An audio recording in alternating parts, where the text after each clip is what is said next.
Hello, organic chemistry students. In this video, we are going to talk about why pKa's can be explained, why they make sense. And if you remember that pKa list that you should have printed off or with you, it's going to be very important that you have that with these set of notes and probably notes after this, just because unless you want to memorize all of them, it's a good list to have. And just a reminder, a lower pKa means that we have a stronger acid. And so what we're doing in this set of notes is we're trying to say, okay, well, how does the molecular structure relate to how acidic a compound is? Okay, and so no matter what we're really looking at, we want to think about the conjugate base. Okay, so we're always going to draw the conjugate base to assess the stability of our acid. And this is like must-know information. If the conjugate base is stable, then the acid is going to probably be pretty strong. Okay, so one thing we can look at is we have methanol here. This is methanol. This is methylamine. And then this is just ethane. And this is an alcohol functional group, and so its pKa is about 16. This is a neutral NH group, so its pKa will be 38. And then this is just an alkane group, so this pKa will be 50. And what we want to look at is, why does this make sense? So if we're thinking about the conjugate base, we would have CH3O, and then that O would be negative. For methylamine, we'd have CH3NH, where the N is negative. And then here we have CH3CH2, where the C would be negative. And so what we can notice is that oxygen, nitrogen, and carbon, they're all in the same energy level. And so when elements are in the same energy level, it's going to be more favorable for a negative charge to be placed on a more electronegative element. Okay, and so because of that, in the conjugate base here for methanol, we're putting the negative charge on an oxygen. Oxygen is the second most electronegative element, so that's going to be pretty favorable. Where carbon's not very electronegative at all, and so that's why we have a pKa of 50 if we're trying to take off an H from an alkane carbon. Okay, and then nitrogen is highly electronegative, but nowhere near as electronegative as oxygen, and so it has a way higher pKa. Okay, and so that is one way that we can explain pKa's. We're going to go through a lot of different things. Now, what if our atoms are in different energy levels? If we're in different energy levels, what's really important is that you know that positive or negative charge can be stabilized when it's spread over a larger volume. Okay, that essentially delocalizes a charge just a little bit, and that makes holding a charge a little bit more stable. And so we have a thiol group. If you remember, thiol groups are smelly. They've got a pKa of 13, where we have, and this is acid, base, conjugate base, conjugate acid. We only care about pKa's for acids.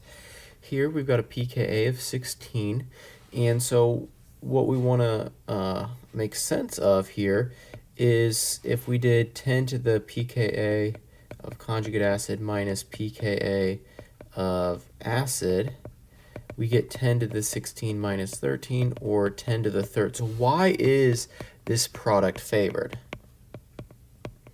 Well, if we want to explain why it's product favored, we need to look at the bases. And so we want to figure out which one is more stable. Here we have a negative charge on oxygen, and then here we have a negative charge on sulfur. And so why is that going to be more stable for the negative charge to be on sulfur? and it's because sulfur is larger than oxygen. So I would say something like, since sulfur, and I just spelled sulfur wrong, is larger than oxygen, sulfur can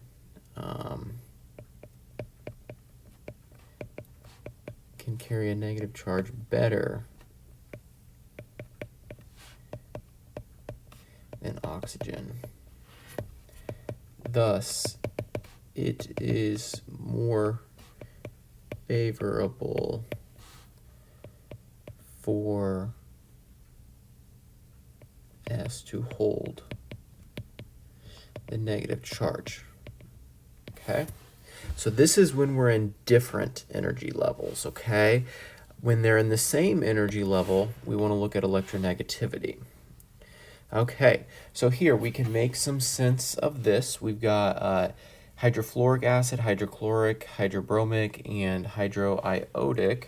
And so if I give you the pKa's of these, we have 2.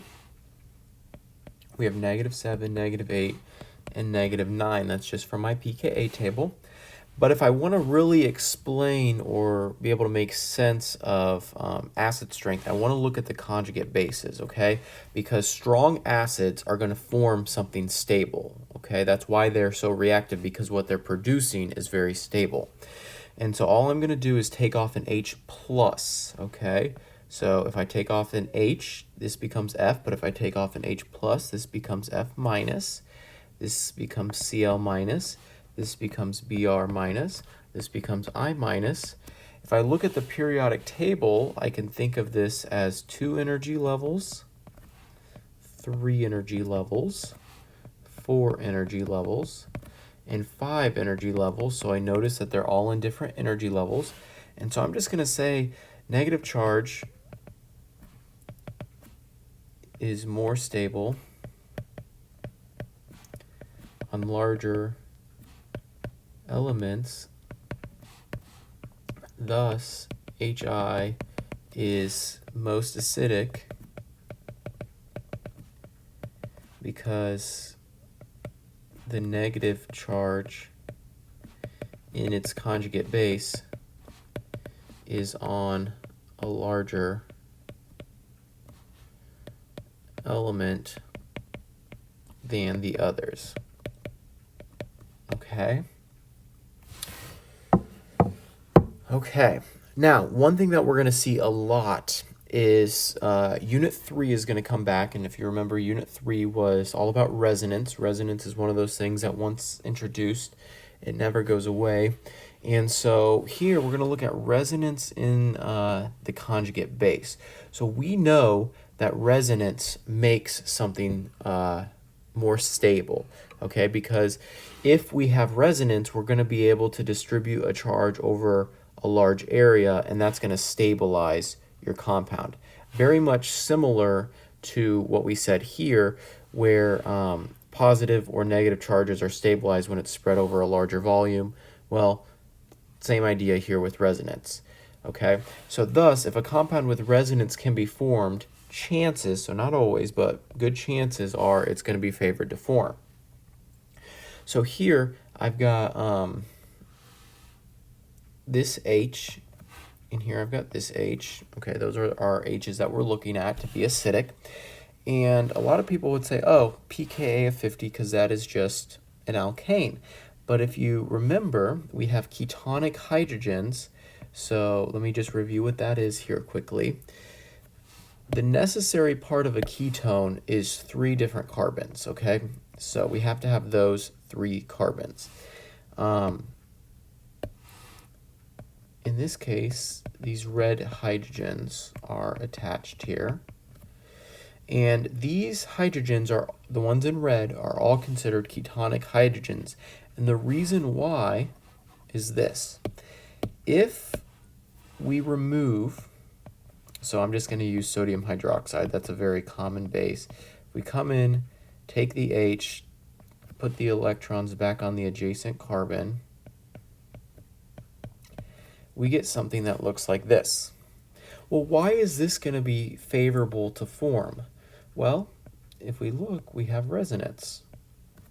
Okay, so this pKa is going to be about 20, and so that can explain why a ketonic hydrogen has a pKa of 20, where just, if our ketone's over here, a hydrogen like this would just be 50, because when that H is removed, there would be no resonance. It's too far away from that double bond to actually resonate. Okay, so let's look at this second one. So again, we want to remove the hydrogen, and again, if you want to write a reaction, I would be all for that. We come in, we take the H, give the electrons back. We get a negative charge here. Why would this be a favorable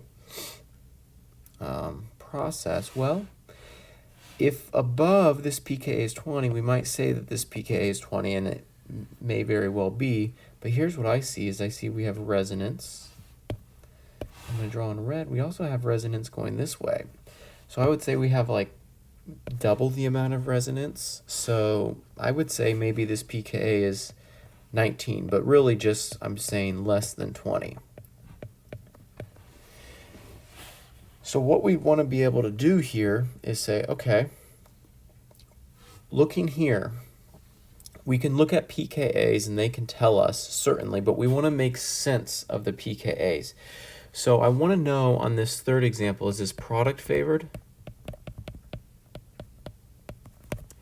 or is it reactant favored? And I would say, okay, carboxylic acid, pKa is about 4 or 5. I'm just going to say 5.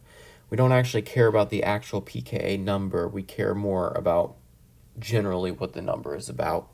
And then here, this is acid, this is base. If you remember, something with negative charge is almost always going to be base. And then this is conjugate acid. This pKa is about 16, so we say 10 to the 16 minus 5 equals 10 to the 11. That's much greater than 1. K is greater than 1, so that will be product favored. But why? If I draw the arrows, and I'll do that in red, I suppose, we take an H, we give the electrons back, we get something that looks like that. And to figure out why we're product favored, we want to look at the bases. And so if I look at the conjugate base, this is going to be product favored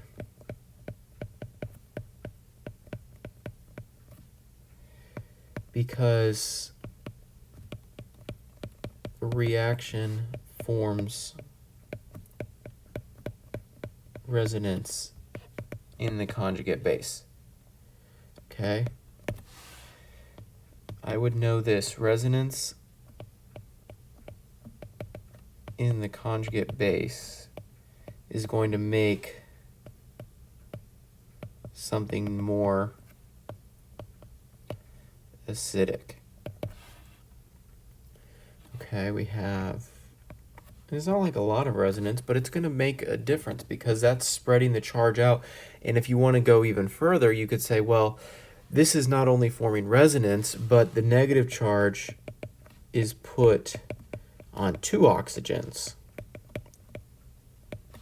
as a result. Okay, so that's really going to make something favorable. Okay, let's look at another example. So here, which below between these two choices is going to be our stronger acid? Well, we have an alcohol here, so this is pKa 16. And you might say, oh, this is an alcohol too, this pKa is 16, but I say, actually, this is phenol. This specific compound is called phenol, Phenol. This pKa is 10. That's on your pKa chart. So we want to turn it into its conjugate base.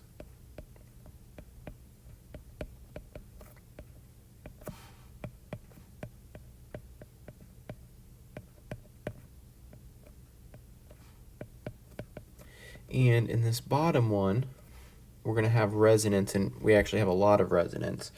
Okay, so resonance in conjugate base makes phenol the stronger acid. basically all we're doing in this set of notes is we're explaining why these pKa numbers make sense, okay? This guy up here has no resonance. Okay, so the last thing we're going to look at is going to be the inductive effect. And the inductive effect says that, okay, when you have an acidic proton or a hydrogen, and it's very close to a strong electronegative element, and I'm thinking chlorine, fluorine, oxygen, nitrogen, could even be bromine in some instances, but I'm not going to write it down. That proton becomes more acidic because the negative charge that can be formed will be stabilized due to the proximity of the highly electronegative atoms. So we have ethanol here. This is what this guy looks like. And then we have 2,2,2-trifluoroethanol, which looks like this if we do line drawings. Okay, and so I want to explain why, explain which is stronger. The pKa's obviously tell me, but I want to be able to put into words why. Well, the first thing we want to do is we want to draw the conjugate base. Okay, so we're just going to take off that hydrogen and add a negative. And what the inductive effect says is if you can form a negative charge close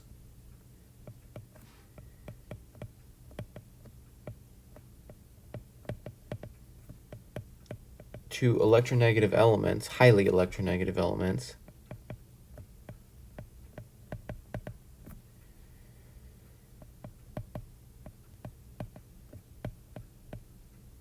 that will stabilize your negative charge just a little bit more. And the big idea here is that if our acid can form a stable conjugate base, it'll be a stronger acid. So I would say the rightmost acid, that's that 2,2,2-trifluoroethanol, is the stronger acid.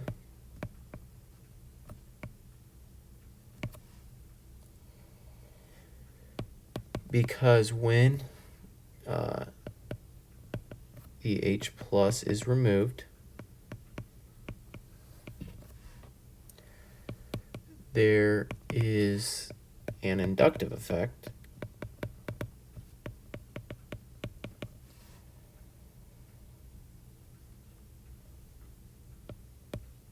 due to the closeness of 3 fluorine atoms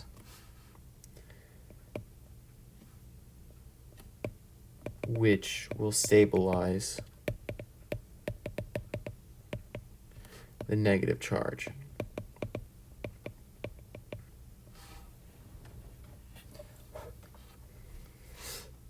Okay, let's do just a few examples. Just to explain, we have butanoic acid, 4-chlorobutanoic acid, 3-chlorobutanoic acid, and then 2-chlorobutanoic acid. Notice that no chlorine, pKa is about 5. We add a chlorine, pKa is about 4.5. We move the chlorine a little bit closer to the hydrogen that we're removing. We get pKa of 4, and we move it even closer, we get a pKa of about 3. Okay, so and then what we could see also is if we added more chlorines, that's also going to have a larger inductive effect. Okay, so what we're going to want to be able to do on a test or quiz is rank our hydrogens. And so how do I want you to go about thinking about this? Here we have HA, HB, HC, and HD. Okay, so what I first want to do is label pKa's. I'm going to use pKa's to help me, but sometimes pKa's only get me so far. So we'll see how far pKa's get me, and I might just be fine with pKa's. This HA, this is an alkene. alkene hydrogens are pKa 45. HB, this is just an alkane hydrogen, pKa of 50. HC, a lot of people would say 50, but this is actually a ketonic hydrogen, so pKa of 20. And HD, pKa of 16. Well, they're all different, these pKa's, and so what I can do is I can rank them. HD is going to be the strongest, then HC, then HA, and then HB. Okay, I want to just look here at our notes and I'm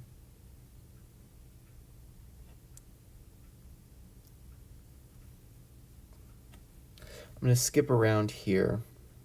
Okay, if you were in class doing these, we would definitely do them, but I want to just make sure I cover everything that's pretty important. Okay, so I've got 3 hydrogens here. Call this hydrogen A, B, and C.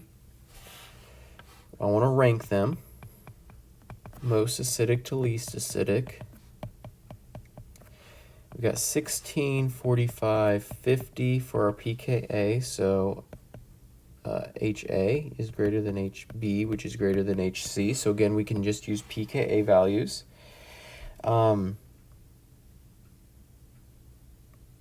Here we have HA, HB, HC, and HD. pKa is going to be 16, pKa is going to be 50, pKa is going to be 20, and then pKa is going to be about 5. So HD is greater than HA, which is greater than HC, which is greater than HB. Now, if you had to explain these, I'd say this one has resonance and negative charge on 2 oxygens when it resonates. And I'm being a little sloppy with how I would write that. I'd write it out in more words. I just don't have the space here. HA, it's got a lower pKa, so this just puts negative on oxygen.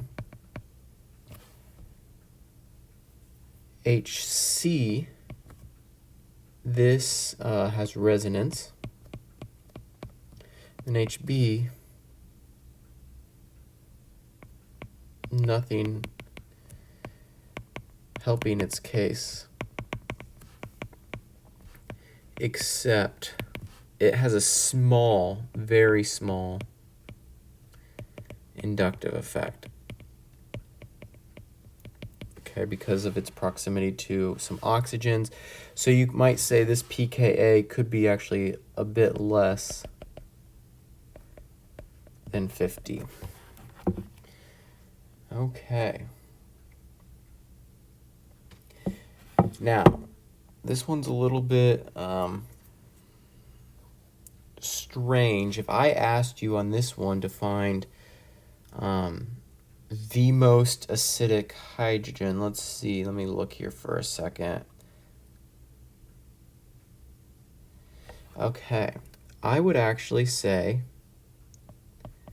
we've got 2 options, and I'll call this HA and HB.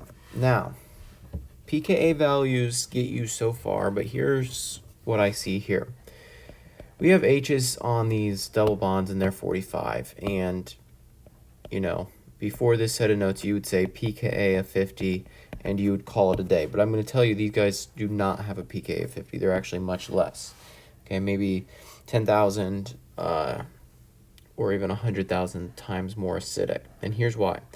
If I look at HA and HB, and I want to figure out between HA and HB, which is more acidic, I want to take off the H plus and put a negative charge. And so I'm going to do that. Well, and I'll put this one in red. Well, we have resonance here, we also have resonance. It could go this way. We have a lot of resonance structure with our red option. And we have resonance structures with our blue option, but red happens to be double the resonance. Okay, so and I forget if that was H, I'll call it HA. I think this was HB. HA is more acidic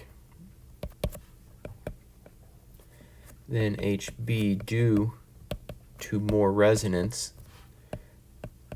But so far that would not be a great answer. We need to say due to more resonance in the conjugate base, okay? That's the key thing. Okay, we're gonna do one more type of question, and this is probably the hardest question of the whole unit, it seems. Okay, we talked about which is a stronger acid and why. Now, what if we had to answer the question, which species is more basic and why? So, what you want to think about is if we're more basic, that means we will be less stable.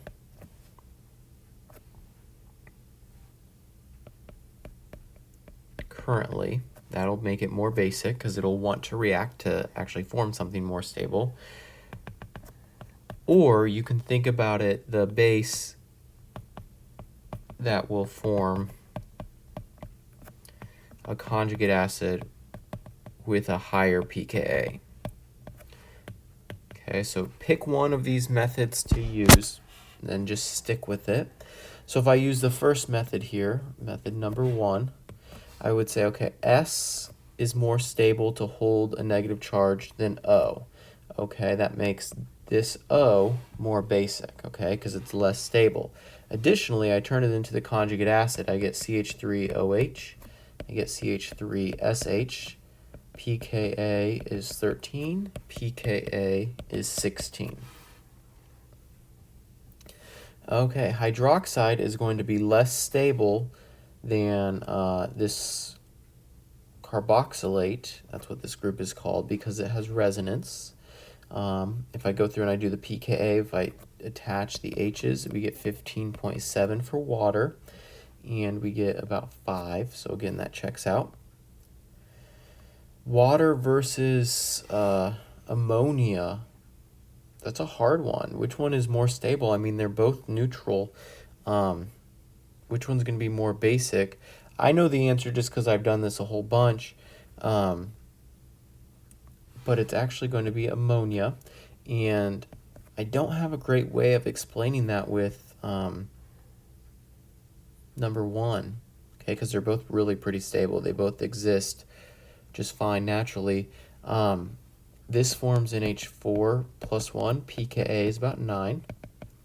This forms H3O plus. pKa is about -2. Okay, so this forms CH3CH2OH. pKa is 16. This forms H2. pKa is 35. Okay, this will be more basic. Again, that makes sense to me. A large molecule is going to be able to hold a negative charge much better than H-. Here, they both form pKa's of 20, but this guy has double resonance. Okay, can go from either side, so this is going to be more stable. If it's more stable, that means it's going to be less basic. The question is asking us which one is more basic. Same thing here, loads of resonance. This forms pKa of 10, this forms pKa of 16, and so we get that.